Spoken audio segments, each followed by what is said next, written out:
terms of this visit, again, if I think back to President Barack Obama's first visit to the region, and it was hailed as a possible game changer. What is this going to do to relations with the Middle East? Is he willing to put political capital at play for a fresh start? I mean, dissect this for us. I mean, what are your expectations? The toughest nut to crack for any U.S. president has become seemingly the Middle East, and so it's quite courageous of him to want to start out like this with having raised expectations quite high.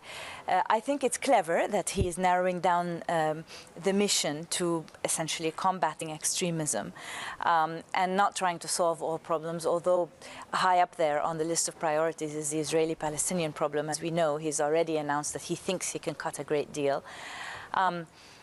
I think that this will turn out to be a good acquaintance trip. He'll get to know the depth of the problems and their seriousness.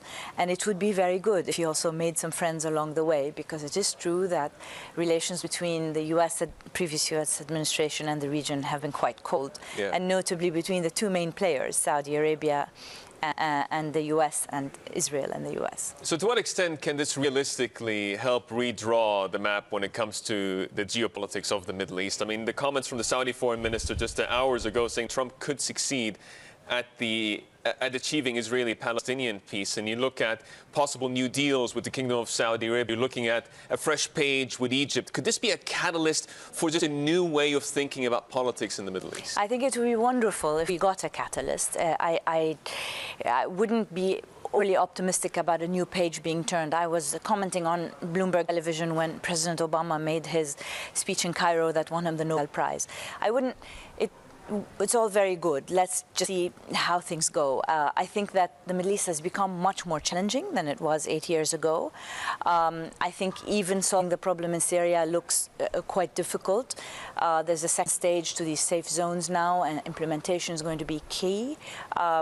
So we shall see. I wouldn't place any high bets on it now. I mean, the argument that I've seen is that things are a little bit different in the sense that Israel and the Gulf Arab states have a common enemy in the form of extremism and potentially Iran. Meanwhile, Donald Trump, as we were just discussing, Youssef, doesn't seem bound by the notion that he has to make friends with Iran. And maybe that frees him up to please some of the Arab states and Israel at the same time. What do you think about that? There's a lot of benefit to treating a problem from a clean slate. And that's what it seems like he's willing to do, all while understanding who the U.S.'s traditional allies have been. And so in the region, Saudi Arabia has been a traditional ally, Israel has been a traditional ally. So if he found a way of leveraging that in order to bring divergences closer, I think he could quite far.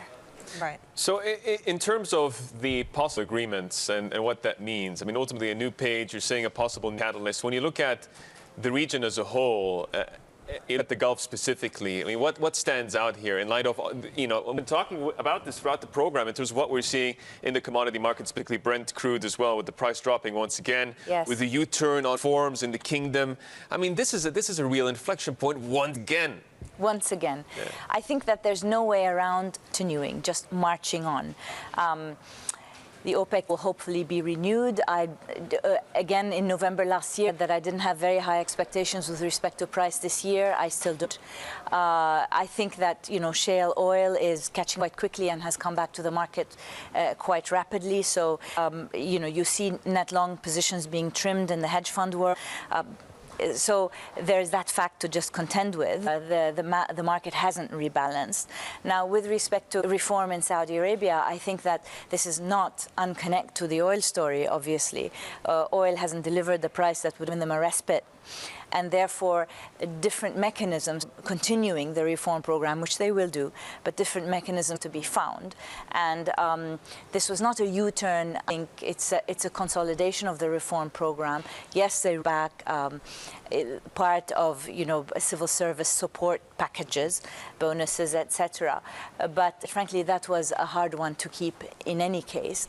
What really matters is the size of the stimulus packages that they're now putting through, and those are important.